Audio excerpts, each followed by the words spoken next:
You are watching Grace Television.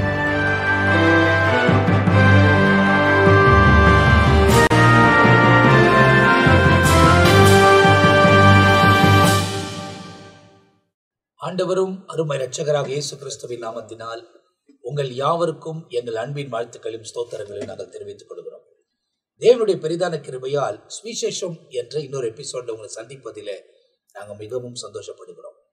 தொடர்ச்சியாய் இந்த புத்தகத்தை குறித்து ஆராயவும் வேதத்தை வசனங்களாய் நாம் வாசித்து தெரிந்து கொள்ளவும் ஆண்டவர் உதவி செய்கிறபடியால் நான் தேவனை துதிக்கிறேன். தேவனால் அழைக்கப்பட்ட, தேவனால் உபயோகப்படுத்தப்படுகிற,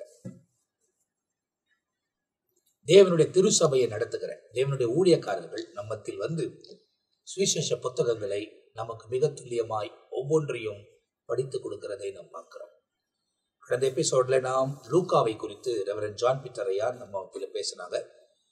முதலாவது அது 2 எபிசோடுக்கு முன்ன பார்த்தீங்கன்னா ரெவரண்ட் மில்கிசேதக் அவர்கள் மத்தேயு குறித்தும், ரெவரண்ட் ஜெயக்குமார் அவர்கள் மார்க்கை குறித்தும், போன எபிசோட்ல நம்ம ஜான் பீட்டர் ஐயா லூக்காவை குறித்தும் ரொம்ப துல்லியமாய் பேசியிருக்கிறாங்க. மேல் உரையாதான் ஒவ்வொன்றும் பார்க்கப்பட்டது, சொல்லப்பட்டிருக்கிறது. அதன் புத்தகத்தின் ஒவ்வொரு வசனமா நாம் தியானிக்க போகிறோம். இந்த நாளிலே நம்மத்தில பிஷப் ரெவரண்ட் பெனியஸ் ஐயா அவர்கள் யோவானை குறித்து சொல்ல போகிறார்கள். இந்த யோவான் புத்தகம் ரொம்ப சுவாரஸ்யமான ஒரு புத்தகம். எல்லா புத்தகமும் தேவனுடைய வார்த்தைகள் தான். ஆனால் இவர் தேவனை ரொம்ப நெருங்கி இருந்து தேவனோடவே நெருங்கி நடமாடின ஒரு மனிதன். ஆகையால் தேவனுடைய ரகசியங்களை ஏராளமாய் அறிவித்திருப்பார். ஆகையால் தான் வெளிப்படுத்தின விசேஷம் அவர் மூலியமாய் நமக்கு அறிவிக்கப்பட்டிருக்கிறது. அப்போ இவரை குறித்து ரொம்ப துல்லியமாய் சில காரியங்கள் அறிந்து கொள்ள போகிறோம். நேரடியாக நம் பிஷப் ரெவரண்ட் பெனியஸ் ஐயா நம்மோடு கூட பகிர்ந்து கொள்வார்கள். ஆண்டவராகிய இயேசுவின் நாமத்தாலே உங்கள் யாவரையும் நான் வாழ்த்துகிறேன். பரிசுத்த யோவான் சுவிசேஷத்தை எழுதினவர் பரிசுத்த யோவான் என்று நமக்கு நன்றாக தெரியும். சுருக்கமாய் ஒரு தலைப்பின் கீழாய் சில குறிப்புகளை உங்களுக்கு நான் கொடுக்க ஆசைப்படுகிறேன். இந்த யோவானை பொறுத்தவரையிலும் இயேசுவை பல கோணத்தில் அவர் பார்க்கிறார். அது மட்டுமல்ல, அப்படிக்கு இயேசுவை அவர் வர்ணிக்கிறதாக இந்த யோவான் அந்த சுவிசேஷத்திலே நாம் பார்க்கிறோம். குறிப்பாக உன்னத பாட்டு 5வது அதிகாரத்தை திருப்பிக் கொண்டு அதிலே 9வது வசனத்தை வாசித்து பார்க்கும்போது, இஸ்ரீகளுக்குள் ரூபவதியே, மற்ற நேசரை பார்க்கிலும் உன் நேசர் எதிலே விசேஷித்தவர் அப்படின்னு ஒரு கேள்வி கேட்கும்போது அங்கே சொல்லப்படுகிறது என்ன? என் நேசர் வெண்மையும் சிவப்புமானவர், 10,000களில் சிறந்தவர். அப்படியே நிறைய சொல்லிட்டு இவரே என் ஆத்தும நேசர், இவரே என் நேசர்ன்னு சொல்லிட்டு நேசரை குறித்து வர்ணிக்கிறது போல யோவான் எழுதின சுவிசேஷத்திற்கு தானே 21 அதிகாரத்திலும் இயேசுவை குறித்து அழகாய் யோவான் வர்ணிக்கிறதாக பார்க்கிறோம். ஒவ்வொரு அதிகாரத்திலும் ஒவ்வொரு விதமாக இயேசுவை அறிமுகப்படுத்துகிறதாக யோவான் சுவிசேஷத்துல நாம் பார்க்கிறோம். அப்படி என்றால் முதல் அதிகாரம் அதிலிருந்து 21 அதிகாரம் வரையிலும் ஒவ்வொரு அதிகாரத்திலும் இயேசுவை வித்தியாசமாய் யோவான் பார்க்கிறார். நாம் வருகிற நாட்களில் யோவானை குறித்து அதிகமாய் ஆழமாய் படிக்க போகிறோம். அந்த சுவிசேஷத்தில் இருக்கிறதை அதிகமாய் ஆழமாய் படிக்க போகிறோம். ஆனால் நான் இப்போது சொல்லுகிறதான குறிப்பை தயவு செய்து இந்த செய்தியை கேட்டுக்கொண்டிருக்கவள் நீங்கள் எழுதி கொண்டால் உண்மையாக இந்த 21 குறிப்பில் யோவான் சுவிசேஷத்தை முழுவதுமாய் நீங்க படித்து முடித்து விட்டது போல ஒரு திருப்தி உங்களுக்கு காணப்படும்.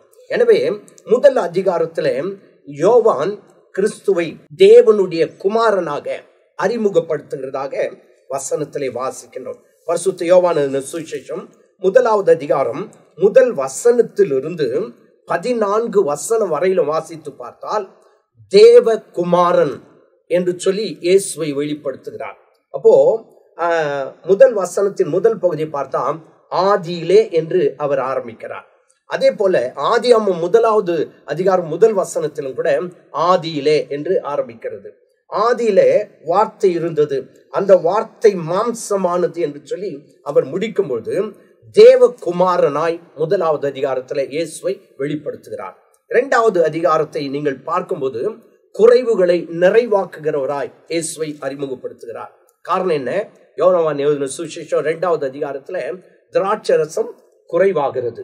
அப்போ அவர் என்ன செய்யறாரு? குறைவுகளை நிறைவாக்குகிறவராய் அந்த யோவான் இயேசுவை வெளிப்படுத்துகிறார். முதலாவது தேவகுமாரனாய் வெளிப்படுத்துகிறவர், இரண்டாவதாக குறைவுகளை நிறைவாக்குகிறவராய் வெளிப்படுத்துகிறார். அது மட்டுமல்ல படிக்கும் 3வது அதிகாரத்தை பார்க்கும்போது தேவனிடத்திலிருந்து வந்த ஒரு போதகராய், 3வது அதிகாரத்திலே தேவனிடத்திலிருந்து வந்த ஒரு போதகராய் அறிமுகப்படுத்துகிறதாக 3வது அதிகாரத்திலே பார்க்கிறோம்.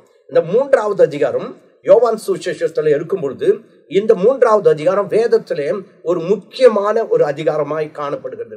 காரணம் என்னன்னு கேட்டா, வேதத்திலே இந்த யோவான் சுவிசேஷம் 3வது அதிகாரம் 1000வது அதிகாரமா இருக்குது. இந்த 3வது அதிகாரத்தை நீங்க கூட்டி பார்த்தீங்கன்னா ஆதியாமத்திலிருந்து யோவான் 3வது அதிகாரத்து வரையிலும் பார்த்தீங்கன்னா இந்த அதிகாரம் 1000வது அதிகாரம். அது மட்டுமல்ல படிக்க இந்த 3:16 நமக்கு நன்றாக தெரியும், தேவன் தம்முடைய ஒரே பேரான குமாரனை விசுவாசிக்கிறவன் எவனோ அவன் கெட்டு போகாமல் நித்திய ஜீவனை அடையும்படிக்கு அவரை தந்தருளி இவ்வளவாய் உலகத்தில் அன்பு கூர்ந்தார். அப்போ இங்க பார்த்தா தேவனிடத்திலிருந்து வந்த போதகராய் 3வது அதிகாரத்திலே அறிமுகப்படுத்துகிறார். 4வது அதிகாரத்தை எடுத்துக்கொள்வோம் என்று சொன்னால் ஆத்தும தாகம் தீர்க்கிறவராய் அங்கே வெளிப்படுகிறதாக வசனத்திலே வாசிக்கின்றோம். 4வது அதிகாரம் 7வது வசனத்திலிருந்து சற்றே வாசிக்கும் போது, அப்போது சமாரியா நாட்டருகே அவர் வரும்போது ஒரு ஸ்திரியை ஆண்டவர் அங்கே பார்க்கிறார். அவள் தண்ணி மொள்ள வந்ததாக வசனத்திலே வாசிக்கின்றோம். அப்போ நான் கொடுக்கும் தண்ணீர் என்று சொல்லி ஆண்டவர் அங்கே சொல்லுகிறதாக பார்க்கிறோம். என்னன்னு கேட்டா, அந்த தாகத்தை தீர்க்கிற தண்ணீரா இருக்கிறது என்று சொல்லி அங்கே சொல்லுகிறதாக பார்க்கிறோம். நன்றாய் கவனிங்க. 1 அதிகாரத்துல தேவகுமாரனாய் வெளிப்படுகிறார். 2வது அதிகாரத்துல குறைவுகளை நிறைவாக்குகிறவராய் வெளிப்படுத்துகிறார். 3வது அதிகாரத்துல தேவனிடத்தில் வந்த போதகராய் அறிமுகப்படுத்துகிறார். 4வது அதிகாரத்துல ஆத்தும தாகத்தை தீர்க்கிறவராய் அங்கே அறிமுகப்படுத்தப்படுகிறார். 5வது அதிகாரம் யோவான் 5வது அதிகாரத்தை பார்த்தால் ஒரு பெரிய வைத்தியராய் அறிமுகப்படுத்துகிறார். எப்படி என்று கேட்டால் நமக்கு நன்றாக தெரியும், பெதஸ்தா எனப்பட்ட ஒரு குளம் இருக்குது. அது அந்த குளத்துல 38 வருடமாய் படுத்திருந்த ஒரு மனுஷனை ஆண்டவர் குணப்படுத்தும் போது யோவான் இங்க அவரை எப்படி வெளிப்படுத்துறான்னு கேட்டா ஒரு பெரிய வைத்தியராய் வெளிப்படுத்துகிறார். பிறகு 6வது அதிகாரத்தை எடுத்துக்கொள்வோம். யோவான் 6வது அதிகாரத்தை பார்க்கும்போது ஜீவ அப்பமாய் அவர் வெளிப்படுகிறதாக வசனத்திலே வாசிக்கின்றோம். ஜீவ அப்பமாய் அவர் வெளிப்படுத்துகிறார். அது மட்டுமல்ல படிக்கும் நித்திய ஜீவனை குறித்தும் நித்தியத்தை குறித்தும் ஜீவ அப்பத்தை குறித்தும் அங்கே சொல்லுகிறதாக வசனத்திலே வாசிக்கின்றோம். என் மாம்சத்தை புசித்தும் என் ரத்தத்தை பானம் பண்ணுகிறவனுக்கு நித்திய ஜீவன் உண்டு என்று சொல்லி ஜீவ அப்பமாய் இயேசு கிறிஸ்து அங்கே வெளிப்படுகிறார் என்பதை யோவான் எழுதுகிறார். சரி, அடுத்து 7வது அதிகாரத்தை நாம் எடுத்துக்கொள்வோம் என்று சொன்னால் ஜீவ தண்ணீராய் அவர் வெளிப்படுகிறார். 7வது அதிகாரத்துல ஜீவ தண்ணீராய் வெளிப்படுத்துகிறார். யோவான் சுவிசேஷம் 7வது அதிகாரம் 37வது வசனத்திலிருந்து நாம் வாசிக்கும் பொழுது, பண்டிகையின் கடைசி நாளாகிய பிரதான நாளிலே இயேசு நின்று சத்தமிட்டு, ஒருவன் தாகமாயிருந்தால் என்னிடத்தில் வர கடவன். அப்படி என்றால் ஜீவ தண்ணீராய் 7வது அதிகாரத்திலே வெளிப்படுகிறதாக பார்க்கிறோம். 8வது அதிகாரத்தை நாம் பார்க்கும் பொழுது அங்கே பாவங்களை மன்னிக்கிறவராய் அங்கே நாம் வசனத்திலே வாசிக்கின்றோம். என்ன என்று கேட்டால் பாவங்களை மன்னிக்கிறவர். 8வது அதிகாரம் 3வது வசனத்திலிருந்து நீங்கள் வாசித்து பார்ப்பீர்கள் என்று சொன்னால் அவர் பாவங்களை மன்னிக்கிறவராயிருந்து 11வது வசனத்தை பாருங்க, அங்க சொல்லப்பட்டிருக்குது. அதற்கு அவள், இல்லை ஆண்டவரே என்றாள். இயேசு அவளை நோக்கி, நானும் உன்னை ஆக்கினைக்குள்ளாக தீர்க்கிறதில்லை, நீ போயினி பாவம் செய்யாதே. அப்போ இங்க பார்த்தீங்கன்னா 8வது அதிகாரத்துல பாவங்களை மன்னிக்கிறவராய் அவரை வெளிப்படுத்துகிறதாக வசனத்துல வாசிக்கின்றோம். பிறகு 9வது அதிகாரத்தை எடுத்துக்கொள்வோம் என்று சொன்னால் உலகத்திற்கு ஒளியாய் இயேசு கிறிஸ்து இருக்கிறார் என்பதை ஒளியாக இயேசுவை அறிமுகப்படுத்துகிறதாக நாம் வாசிக்கின்றோம். 9வது அதிகாரம் முதல் வசனத்திலிருந்து 39வது வசனம் வரையிலும் நீங்க வாசித்து பார்ப்பீர்கள் என்று சொன்னால் உலகத்தின் ஒளியாய் இயேசு அவர் ஒளியாய் இருக்கிறார், ஒளியாய் வந்திருக்கிறார் என்பதாக வெளிப்படுத்துகிறதாக பார்க்கிறோம். 10வது அதிகாரத்தை பார்க்கும்போது நல்ல மெய்ப்பனாய், அதாவது இயேசு கிறிஸ்து ஒரு நல்ல மெய்ப்பன், அது அங்க சொல்லப்பட்டிருக்குது. அவர் தன்னுடைய ஆடுகளை வெளியே விட்ட பின்பு அவைகளுக்கு முன்பாக நடந்து போகிறார். ஆடுகள் அவர் சத்தத்தை அறிந்திருக்கிறபடியினால் அவனுக்கு பின் செல்லுகிறது என்ற வேத வசனத்தின்படி இங்க 10வது அதிகாரத்துல இயேசு ஒரு நல்ல மெய்ப்பனாய் வெளிப்படுகிறதாக நாம் வாசிக்கின்றோம். அருமையான கர்த்தருடைய பிள்ளையில 10 அதிகாரத்திலும் 10 வித்தியாசமான முறையிலே யோவான் இந்த இயேசுவை வெளிப்படுத்துகிறதாக அல்லது வர்ணிக்கிறதாக இயேசுவை இங்கே சொல்லப்பட்டிருக்கிறது. பிறகு 11வது அதிகாரத்தை எடுத்துக்கொள்வோம் என்றால் 11வது அதிகாரத்தில் உயிர்த்தெழுதலும் ஜீவனுமாய் தன்னை அவர் வெளிப்படுத்துகிறார். காரணம் என்ன? நமக்கு நன்றாக தெரியும். மார்த்தாள் மரியாளுடைய வீட்டில் இருந்ததான லாசரு மரித்து போனார். அப்போ அங்க பேசிக் கொண்டிருக்கும் போது இயேசு அவளை நோக்கி, நானே உயிர்த்தெழுதலும் ஜீவனுமாயிருக்கிறேன், என்னை விசுவாசிக்கிறவன் மரித்தாலும் பிழைப்பான், உயிரோடு இருந்து என்னை விசுவாசிக்கிறவனும் என்றென்றைக்கும் மரியாதிருப்பான் என்று சொல்லி அங்கே சொல்லும்போது இங்கே 21வது அதிகாரத்துல உயிர்த்தெழுதலும் ஜீவனுமாக இயேசு தன்னை வெளிப்படுத்துகிறதாக யோவான் அங்கே வர்ணிக்கிறதாக நாம் வசனத்திலே வாசிக்கின்றோம். பிறகு 12வது அதிகாரத்தை நீங்கள் வாசித்து பார்ப்பீர்கள் என்று சொன்னால் 12வது அதிகாரம் 12 முதல் 15வது வசனம் வரையிலும் நாம் அதை வாசித்து பார்க்கும்போது அங்கே பாருங்க, ஒரு வார்த்தை அதுல சொல்லப்பட்டிருக்கு. என்னன்னு கேட்டா, ராஜாவாக இயேசு அங்கே வெளிப்படுகிறார். 12வது அதிகாரத்துல அவர் ராஜாவாக வெளிப்படுகிறதாக வசனத்திலே வாசிக்கின்றோம். அதை நாம் ஒரு சில வசனங்களை வாசித்து பார்த்தால் நன்றாக தெரியும். மறுநாளிலே இயேசு எருசலேமுக்கு வருகிறார் என்று பண்டிகைக்கு வந்த திரளான ஜனங்கள் கேள்விப்பட்டு, என்னன்னு கேட்டா 12வது அதிகாரம் 11வது வசனத்திலிருந்து குருத்தோலைகளை பிடித்து கொண்டு அவருக்கு எதிர்கொண்டு புறப்பட்டு போய், ஓசன்னா கர்த்தருடைய நாமத்திலே வருகிற இஸ்ரவேலின் ராஜா, அங்க தெளிவா இருக்கும், இஸ்ரவேலின் ராஜா ஸ்தோத்தரிக்கப்பட்டவர் என்று சொல்லி ராஜாவாக அங்கே வெளிப்படுகிறார். இப்போ 12 அதிகாரம் வரையிலும் பார்த்தோம்.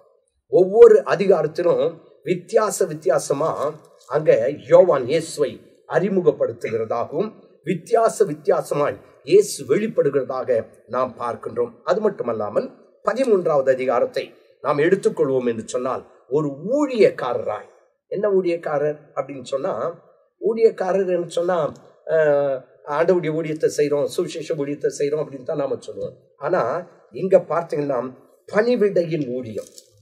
அப்போ அங்க வெளிப்படுத்துகிறத பாருங்க, ஊழியக்காரராய். முதல் அதிகாரம் 13வது அதிகாரம் முதல் வசனத்திலிருந்து நாம் பார்க்கும் பொழுது அவர் என்ன செய்யறாரு, அதாவது சீஷருடைய கால்களை கழுவுகிறதாக பார்க்கிறோம். அதுவும் போஜனத்தை விட்டு எழுந்து வஸ்திரங்களை சொற்றி வைத்து ஒரு சிலை எடுத்து அறையிலே கட்டிக்கொண்டு பின்பு பாத்திரத்தில் தண்ணீர் பார்த்து சீஷருடைய கால்களை கழுவவும் தாம் கட்டி கொடுத்த சிலை துடைக்கவும் தொடங்கினார் அப்படின்னு இருக்கு. அப்ப என்ன அர்த்தம்? ஊழியக்காரராய் பணிவிடை செய்கிறவராய் அங்கே வெளிப்படுகிறதாக பார்க்கிறோம். இப்போ இந்த 13வது அதிகாரம் வரையிலும் பார்க்கும்போது ஒவ்வொரு வித்தியாசமா இயேசு வெளிப்படுகிறதாக வசனத்திலே வாசிக்கின்றோம். அதன் பிறகு 14வது அதிகாரம். இந்த நான் சொல்லுகிற ஒவ்வொன்றும் 21 அதிகாரத்திலும் 21 வித்தியாசமான சூழ்நிலையில இயேசுவை யோவான் என்ன செய்யறாங்க, காண்பிக்கிறதாக வசனத்திலே வாசிக்கின்றோம். 14வது அதிகாரத்தை பார்த்தா ஆறுதல் அளிக்கிறவர், ஜனங்களுக்கு ஆறுதல் அளிக்கிறவர். என்னன்னு கேட்டா, உங்கள் இருதயம் கலங்காதிருப்பதாக. 14வது அதிகாரம் முதல் வசனத்துல பார்க்கும்போது, தேவனிடத்தில் விசுவாசமாயிருங்கள், என்னிடத்திலும் விசுவாசமாயிருங்கள், என் பிதாவின் வீட்டில் அநேக வாசஸ்தலங்கள் உண்டு, அப்படி இல்லாதிருந்தால் நான் உங்களுக்கு சொல்லியிருப்பேன், ஒரு ஸ்தலத்தை உங்களுக்காக ஆயத்தம் பண்ண போகிறேன். அங்க பாருங்க, ஆறுதல் சொல்றாரு. அதுக்கு அடுத்து பாருங்க, நான் போய் உங்களுக்காக ஒரு ஸ்தலத்தை ஆயத்தம் பண்ணின பின்பு நான் இருக்கிற இடத்தில் நீங்களும் இருக்கும்படி வந்து நான் மறுபடியும் வந்து உங்களை என்னிடத்தில் சேர்த்து கொள்வேன் அப்படின்னு சொல்லிட்டு அங்க நீங்க பார்த்தீங்க அப்படின்னு சொன்னா, ஆறுதலான வார்த்தைகளை, உங்கள் இருதயம் கலங்க வேண்டாம், தேவனிடத்தில் விசுவாசமா இருங்க, உங்களுக்காக நான் போய் ஒரு ஸ்தலத்தை ஆயத்தப்படுத்துறேன், ஆயத்தம் பண்ணிட்ட பிறகு மறுபடியும் நான் வருவேன், வந்த பிறகு உங்களை நான் இருக்க இடத்துக்கு அழைத்து கொண்டு போவேன் என்று ஆறுதல் அளிக்கிறவராக இயேசு அங்கே வெளிப்படுகிறதாக அங்கே 14வது அதிகாரத்திலே வாசிக்கின்றோம். பிறகு 15வது அதிகாரம் குறித்த நேரத்துல முடிக்கணும், அதனால வேகமா போயிட்டு இருக்கேன். ஆனா இனி வருகிற நாட்களின் ஒவ்வொன்றை குறித்தும் நாம் தெளிவாய் பார்க்க போகின்றோம். இங்க 15வது அதிகாரத்தை பார்க்கும்போது, நல்ல மெய்யான ஒரு திராட்சை செடியாய் ஆண்டவர் தன்னை வெளிப்படுத்துகிறதாக யோவான் எழுதுகிறார். மெய்யான திராட்சை செடி. அப்போ அந்த திராட்சை செடி அவர், நாம் எல்லாம் அவரோடு கூட இணைந்து இருக்கிறதான கொடிகளாயிருக்கிறோம் என்று சொல்லி யோவான் 15வது அதிகாரத்திலே வாசிக்கிறோம். அப்படி என்றால் என்ன அர்த்தம்?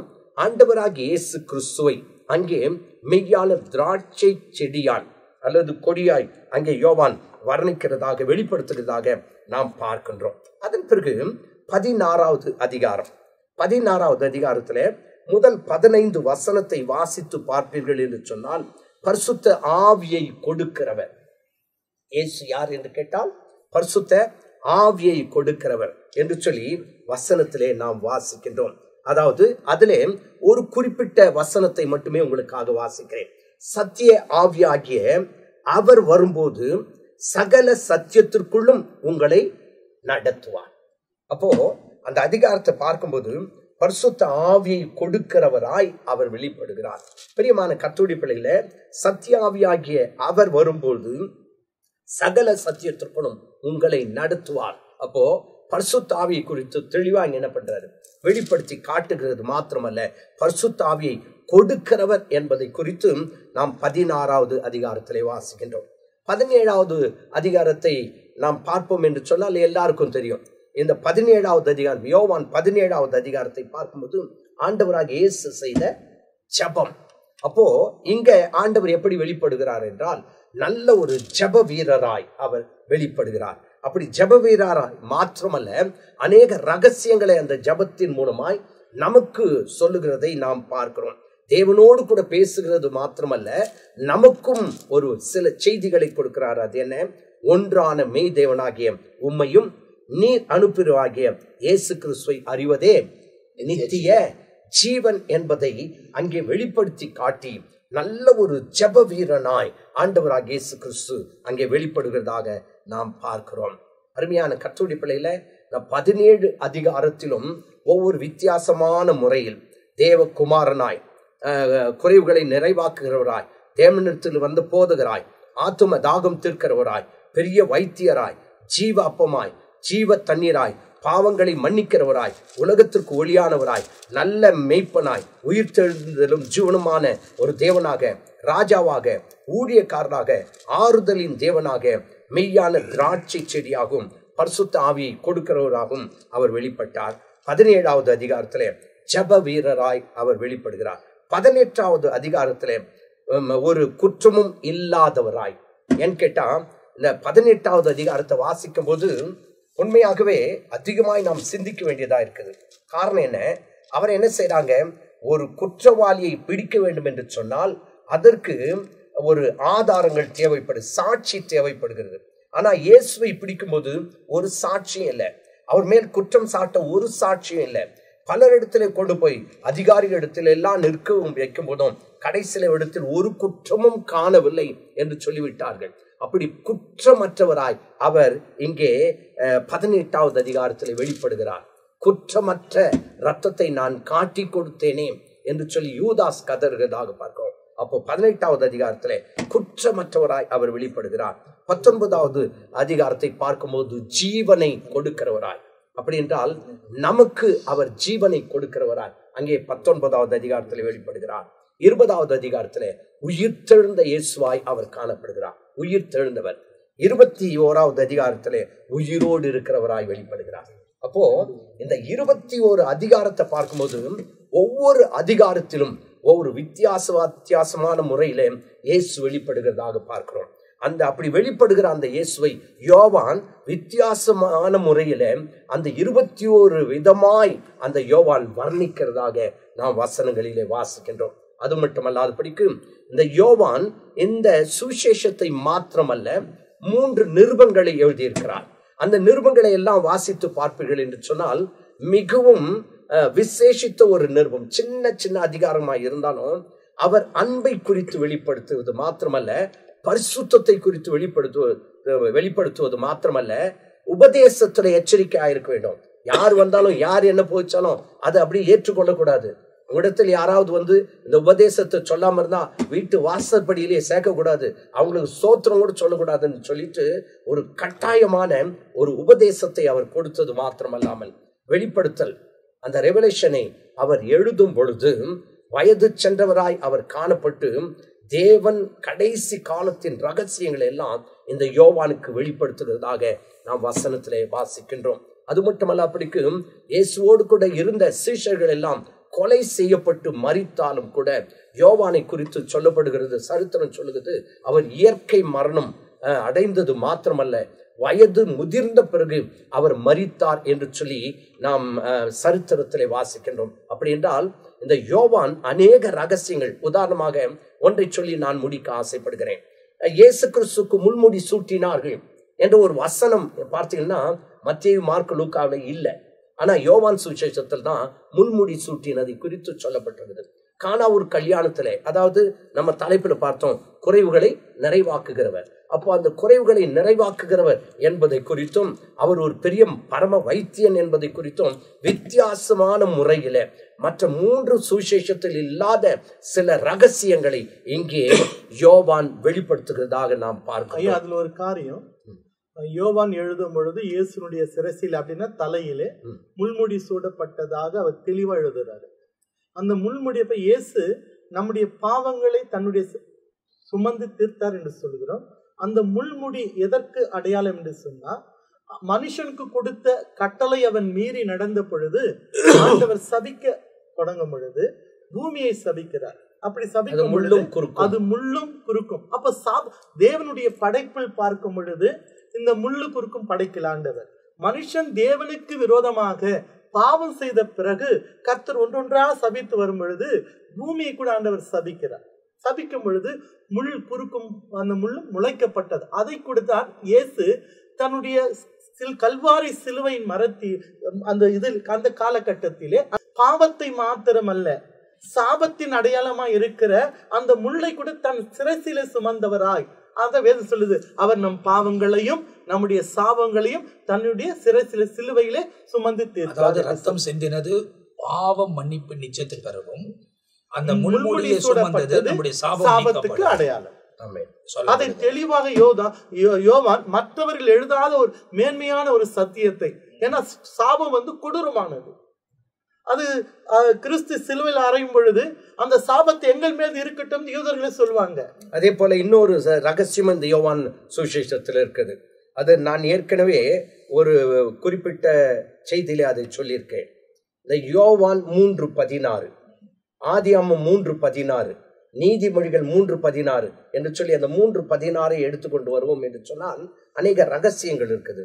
யோவான் ஆதியாகமம் 3:16 பார்க்கும்போது, உனக்கும் ஸ்திரீக்கும் உன் வீட்டுக்கும் அவள் வீட்டுக்கும் பகை உண்டாக்குவேன் என்று சொல்லிட்டு, அடுத்து நீ கர்ப்பவதியாய் இருக்கிறாய், வேதனையோடு பிள்ளையை பெறுவாய் அப்படின்ற ஒரு சாபம் அங்கே வருகிறது. ஆனா அந்த சாபத்தை நீக்குகிறவராய் 3:16 தேவன் தம்முடைய ஒரே பேரான குமாரன் 3:16 ஒன்று ஆதியாகமம் 3:16 இங்க யோவான் அங்க சாபம், அங்க சாபம் இங்க ஆசீர்வாதமா மாறுது. தேவன் தம்முடைய ஒரே பேரான குமாரனை விசுவாசிக்கிறேன் எவனோ அவன் கெட்டு போகாமல் நித்திய ஜீவனை அடையும்படிக்கு அவரை தந்தொருளி எவ்வளவாய் உலகத்தில் அன்பு கூர்ந்தார். இந்த ஒரு வசனம் தான் வேதத்திலே ஒரு சிறப்பான வசனமாய் காணப்படுகிறது. மாத்திரமல்ல, அநேகர் எல்லா குடும்பங்களிலும் பார்க்கும்போது யோவான் 3:16 என்னன்ட்டு எல்லாருமே சொல்லுவாங்க, தேவன் தம்முடைய ஒரே பேரான குமாரனை விசுவாசிக்கிறேன். அப்போ அந்த தேவனை இப்படியெல்லாம் இப்போ இந்த யோவான் வர்ணிக்கிறதாகவும், ஒவ்வொரு அதிகாரத்திலும் ஒவ்வொரு வித்தியாசமான முறையில இயேசுவை வெளிப்படுத்துகிறதாக இந்த யோவான் நிருபத்தில், அதாவது சுவிசேஷத்துல நாம் வாசிக்கிறோம். தொடர்ச்சியாக இந்த 4வது புஸ்தகமாகிய சுவிசேஷ புஸ்தகமாகிய இந்த யோவான், இதை எழுதினது யார் அப்படின்னு பார்த்தா, அநேக யோவான்கள் இருந்தாங்க அந்த காலத்துல. செபுதேவின் குமாரன் யோவான் எழுதப்பட்டது. இவன் யாரு அப்படின்னு சொன்னா, முந்தி இவன் யோவானுடைய சீஷனா இருந்தான், யோவான் ஸ்தானகனுடைய சீஷனா இருந்தான். பிற்பாடு தான் இவன் இயேசுவினுடைய சீஷனாய் மாறினான். 1ஆம் அதிகாரத்துல 35ஆம் வசனத்திலிருந்து 39ஆம் வசனம் வரைக்கும் நம்ம அதை பார்க்க முடியும். யோவான் ஸ்தானகன் இயேசுவை அடையாளம் காட்டும் பொழுது இவனும் யோவான் ஸ்தானகனுடைய சீஷனாக இவன் இருந்தான். பிற்பாடு தான் இயேசுவை போயிட்டு கேட்கிறான், ஆண்டவர் நீர் எங்கே போகிறீர், எங்கே தங்குறீர் அப்படின்றா இயேசுவை பின்பற்ற தொடங்க அவன் தொடங்கினான். இதனுடைய கீ வேர்ஸ் நம்ம பார்த்தோம்னு சொன்னாக்கா யோவான் 20ஆம் அதிகாரத்தில் 31வது வசனம். எழுதப்பட்டதுடைய நோக்கம், இயேசு தேவனுடைய குமாரனாகிய கிறிஸ்து என்றும் நீங்கள் விசுவாசிக்கும்படியாகவும் விசுவாசித்து அவருடைய நாமத்தினாலே நித்திய ஜீவனை அடையும்படியாகவும் இவைகள் எழுதப்பட்டிருக்கிறது. இந்த புஸ்தகம், இந்த சுவிசேஷம் எழுதப்பட்ட நோக்கம், key word of the John gospel 20:31. அப்போ இயேசு கிறிஸ்து தேவனுடைய குமாரன் என்று விசுவாசிக்கும்படியாக. இப்ப இவருங்க எழுதும் போது யோவான் எழுதுகிற காரியமே வித்தியாசமா இருக்கும். ஆதியிலே வார்த்தை இருந்தது, அந்த வார்த்தை தேவனிடத்தில் இருந்தது, அந்த வார்த்தையே தேவனாயிருந்தது, சகலமும் அவர் மூலியமாக உண்டாயிற்று, உண்டானது ஒன்றும் அவராலே அல்லாமல் வேறு யாராலும் உண்டாக்கப்படவில்லை. இயேசு தேவனுடைய குமாரன் என்பதை இந்த யோவான் புஸ்தகத்துல தான் திட்டம் தெளிவுமாக சொல்லப்பட்டிருக்கிறது. இப்போ அவர் தேவனிடத்திலிருந்து வந்தவர் என்பதை இங்க சொல்லப்படும். ஆகையினால்தான் இயேசு இங்க பூமியில வந்த பிற்பாடு 7 காரியங்கள் இந்த சுவிசேஷம் இந்த புஸ்தகத்துல சொல்லப்படுகிறது. 7 காரியங்கள். ஐ ஆம் த பிரெட் என்றார் ஆண்டவர். நானே ஜீவாப்பம் 6ஆம் அதிகாரம் 35வது வசனத்துல. நானே உலகத்திற்கு வெளிச்சமா இருக்கிறேன். I am the light of the world 8ஆம் அதிகாரம் 12ஆம் வசனத்துல. யோவான் வேற எந்த புஸ்தகத்திலே இயேசு இப்படி சொன்னாருன்னு சொல்லல. யோவான் ஒண்டி தான் இதை மென்ஷன் பண்ணி எழுதுறாரு 7 காரியங்களை. 3ஆவதாக ஐ am the gate for the sheep, என் ஆடுகளுக்கு நானே வாசல் அப்படின்றாரு 10ஆம் அதிகாரம் 7ஆம் வசனம். 4ஆவதாக ஐ ஆம் த குட் ஷெப்பர்ட் 10ஆம் அதிகாரம் 11வது வசனம். நானே நல்ல மேய்ப்பன் என்றாரு. அதுக்கப்புறம் சொல்றாரு ஐ ஆம் த ரிசரக்ஷன், நானே உயிர்த்தெழுதலாய் இருக்கிறேன் அப்படின்னு சொல்றாருங்க 11ஆம் அதிகாரத்துல 25வது வசனத்துல. அடுத்ததாக 6ஆவதாக I am the way and the truth and life, நானே வழியும் சத்தியமும் ஜீவனமா இருக்கிறேன் என்று 11ஆம் அதிகாரத்துல 6ஆம் வசனத்துல சொல்றாருங்க. 7ஆவதாக ஐ ஆம் த ட்ரூ வைன், நானே மெய்யான திராட்சை செடின்றார். இப்போ இந்த காரியங்கள் எல்லாம் பாத்தீங்கன்னா ஐ ஆம் இயேசுவை அல்லாமல் வேற யாரும் சொல்ல முடியாத வார்த்தை. அது யோவான் சுவிசேஷத்துல மட்டும், யோவான் சுவிசேஷத்துல மாத்திரம் தான் சொல்லப்பட்டிருக்கு. அதே போல 7 இயேசு அற்புதங்களை செய்ததை யோவான் தான் சுட்டி காட்டிங்க எழுதுறாரு. என்ன காட்டுறா, தண்ணீரை திராட்சை ரசமாய் மாற்றினார். தண்ணீரை திராட்சை ரசமாய் மாற்ற 2ஆம் அதிகாரத்துல பார்க்கலாம். அதுக்கப்புறம் ஹீலிங் த பாய், அதாவது ஒரு சின்ன பையனை ஆண்டவர் சுகமாக 4ஆம் அதிகாரத்துல நம்ம பார்க்க முடியும். அதே போல ஹீலிங் த பேரலைசஸ் மேன் 5ஆம் அதிகாரத்துல திமிர்வாதக்காரனை இயேசு குணமாக்கினார். அதுக்கப்புறம் அற்புதம் என்னன்னாக்கா, ஜீசஸ் ஃபீட் த 5000 பீப்புள், 5000 பேர் அவர் ஆண்டவர் போஷித்ததை இதுல தான் எழுதப்பட்டிருக்கிறது. ஹீலிங் த பிளைண்ட் மேன் 9ஆம் அதிகாரத்துல வரும்பொழுது குருடனை ஆண்டவர் சுகப்படுத்தினார். 7வது என்னன்னாக்கா 11ஆம் அதிகாரம் வரும்போது லாசருவை உயிரோடு எழுப்பினது. மிக நுணுக்கமாக இந்த யோவான் புஸ்தகத்துல தான் அழகா தெளிவா காமிச்சிருப்பார். அப்போ இந்த இடத்துல நீங்க பார்க்கும்போது 4 சுவிசேஷ புத்தகங்கள் ஒவ்வொரு எபிசோடில் பார்க்கப்பட்டிருக்கிறது. ஒவ்வொரு ஊழியக்காரர்கள் அதன் மேல்வரைகளை நமக்கு சொல்லி இருக்கிறார்கள். இந்த யோவான் அதிகமாய் நித்தியத்தை குறித்து பேசினவர். நித்திய ஜீவனை அடையும்படி நாம் என்ன செய்ய வேண்டும், நாம் எப்படிலாம் இருக்க வேண்டும் என்று ரொம்ப துல்லியமாய் பேசினவர். அதில் இல்லாமல் இப்ப நம்ம கேட்கும் போது அதுக்கு முன்ன மத்தேயு ஆபிரகாம்ல இருந்து பேசுறாரு. லூக்கா யோவான் ஸ்தானகன், அதாவது மார்க் யோவானுடைய ஞானஸ்தானம் முதல் கொண்டு அதுல இருந்து பேசிட்டு வர்றாரு. லூக்கா எழுதுற சுவிசேஷம் வரும்போது இந்த யோவான் ஸ்தானருடைய தாய் தகப்பன் அந்த ஆரம்பத்திலிருந்து பேசிட்டு வர்றாரு. ஆனா யோவான் பேசும்போது ஆதியிலிருந்தே பேசுறாரு. இந்த பிகினிங் அப்படின்ட்டு தான் பேசுறாரு. அப்போ அந்த ஆரம்பத்துல பேசக்கூடியவர் ரொம்ப துல்லியமாய் தேவனோட கூட நெருங்கி இருந்தவர். அதே நேரத்துல பாஸ்டர் மெல்கிசேதேக் அவங்க சொல்லும் போது இவங்க யோவான் ஸ்தானகனுடைய சீஷனா இருந்தாங்க. அந்த இடத்துல இயேசுவை குறித்து இவங்க கேள்விப்படும் போது இதோ உலகத்தின் பாவங்களை சுமந்து தீர்க்க வந்த ஆட்டுக்குட்டின்னு சொன்ன உடனே இயேசுவை பின்பற்ற ஆரம்பிச்சிட்டாங்க. ஏன்னா அவர் தான் வழி. யோவான் சொன்னவர் இவர் தான். அப்ப நம்ம இவர் தான் நமக்கு தேவைன்றது யோவானை விட்டுட்டு இவங்க பின்னாடி போயிட்டாங்க. ஏன்னா அவர் தான் நமக்கு வழி. அப்ப இயேசுவை பின்பற்ற வேண்டும் என்ற நோக்கத்தை இந்த இடத்தில் அவர் காண்பித்திருக்கிறது, வேதத்தில் எழுதப்பட்டிருக்கிறது. அது மாத்திரமல்ல, யோவானை குறித்து அநேக தேவ ஊழியர்கள் அநேக காரியத்தை குறித்து பேசினார்கள். யோவான் புதிய ஏற்பாட்டிலே 27 புஸ்தகத்திலே 4 புஸ்தகத்தை அவர் எழுதியிருக்கிறார். யோவான் சுவிசேஷ புஸ்தகம், யோவான் எழுதின சுவிசேஷ புஸ்தகம் 1 யோவான், 2 யோவான், 3 யோவான். எல்லாவற்றுக்கு மேலாக யாருக்கு இல்லாத ஒரு பெரிய கிருபைன்னு சொன்னா வெளிப்படுத்தின புஸ்தகத்தை எழுதினவர் இந்த யோவான் தான். தெளிவாக 1ஆம் அதிகாரம் 1ஆம் வசனத்தில் தெளிவாக சொல்லப்பட்டிருக்கிறது. அது மாத்திரமல்ல, இயேசு அதிகமாக நேசித்ததான ஒரு ஊழியர். அது இயேசுவின் மார்பிலே சாய்ந்து கொண்டு இருந்தார். அது இயேசுவின் தாயாரை கல்வாரி சிலுவையில் தொங்கிக் கொண்டு இருக்கும் பொழுது இயேசு ஒரு நெருக்கம் வருகிறது. இயேசுவின் தாய் அந்த இடத்துல இருக்கிறாங்க. தன் தாயை பார்த்து இயேசு சொல்வார், ஸ்ரீயே அதோ உன் மகன். யோவானைத்தான் காட்டுவார். யோவானை பார்த்து சொல்வார் தன் தாயை பார்த்து, அதோ உன் தாய். இதுக்கு என்ன பின்னணி என்று சொன்னால், யூதருடைய முறையின்படி ஒரு தகப்பன் இறந்து விட்டால் அந்த குடும்ப பொறுப்பை மூத்த மகன் தான் பொறுப்பெடுக்க வேண்டும். அப்ப மரியாளுக்கு மூத்த மகன் யாரு? ஆண்டவராகிய இயேசு. ஆனா இயேசு இருந்த காலகட்ட தாயாகிய மரியாளும் இன்னொரு சகோதரனும் இயேசுவை பார்க்க வரும் பொழுது, யார் எனக்கு தாய், யார் எனக்கு சகோதரன், நீங்க தான் என்று சொல்லிவிடுவார்.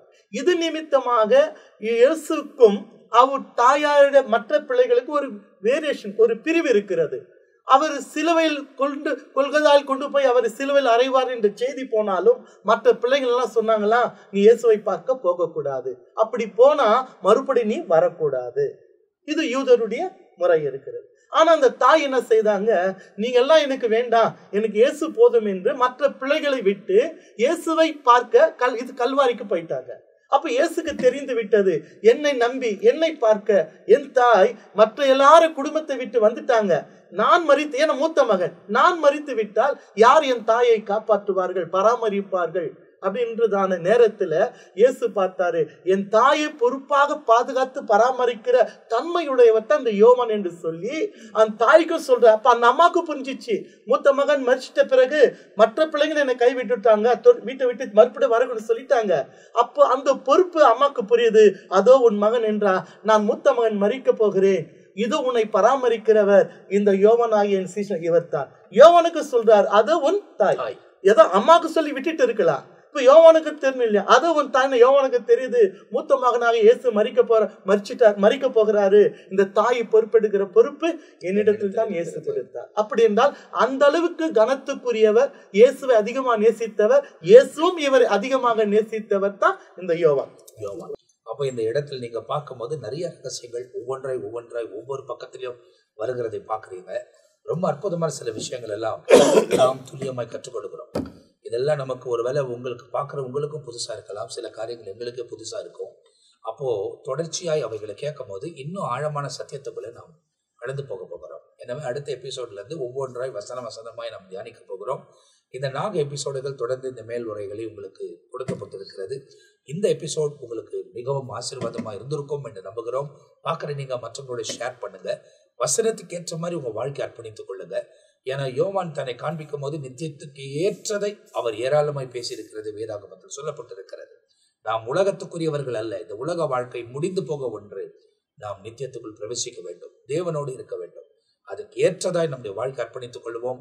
தொடர்ந்து பலப்படுத்த இரக்கம் தர ஆவியானவர் நம்மோடு கூட இருக்கிறார். அடுத்த எபிசோட்ல உங்களை சந்திக்கிற வரை நாங்கள் எல்லாரும் உங்ககிட்ட விடை பெறுகிறோம். கர்த்தர் உங்களை ஆசீர்வதிப்பாராக. ஆமென்.